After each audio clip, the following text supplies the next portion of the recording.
सुदामा जी भगवान से रिश्ता जोड़ रहे हैं।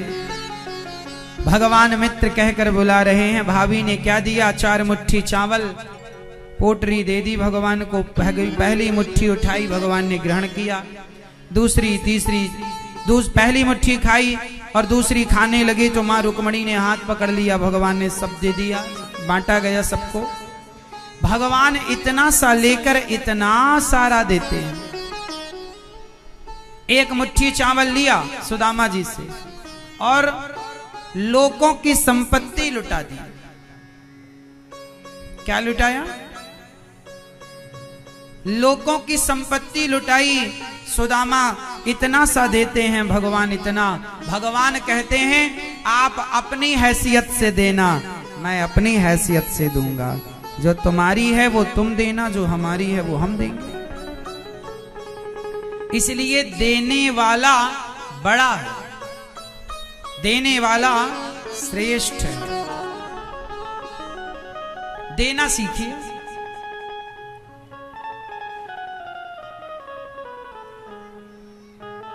श्रेष्ठ कार्य है, इसलिए दीजिए।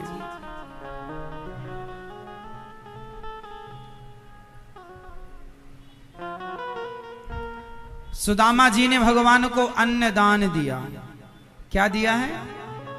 हाँ, इसलिए हम आपसे कहते हैं आप भी मुट्ठी भर ही सही पर देना सीखिए।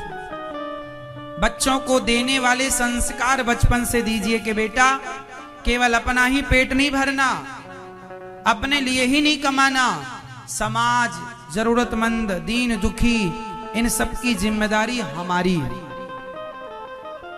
इन सब की जिम्मेदारी हमारी है। कल गौरी गोपाल वृद्धाश्रम में आप लोगों ने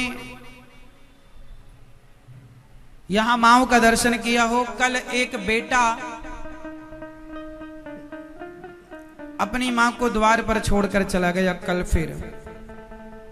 और सोचिए बेटा जब छोड़कर गया उस समय मां का कूल्हा टूटा हुआ था।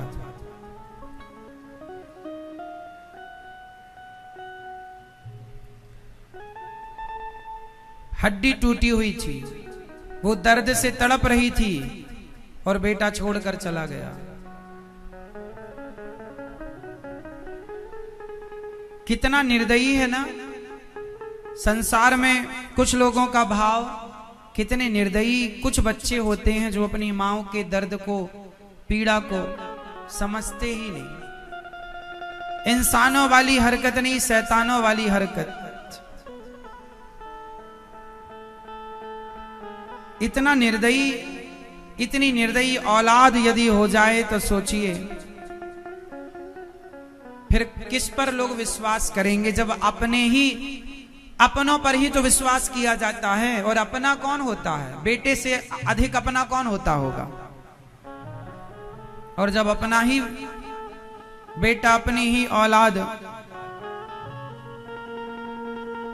ऐसा अपमान माँ बाप का करे, उन पर अत्याचार करे, तो पृथ्वी भी रोती होगी, भगवान भी रोते होंगे। इसलिए आप भी इन वृद्ध माओं को, सताई ठुकराई माओं के लिए आप भी जरा सहयोग के हाथ जरूर बढ़ाया करो। आप लोगों के द्वारा दिए सहयोग से इन माओं की सेवा होती है। आप भी इन माओं के सहयोगी जरूर बने और इन माओं की सेवा जरूर करें। प्रिय भक्तों,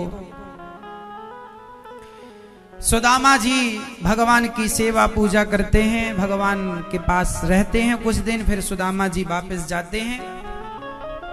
जब सुदामा जी चले तो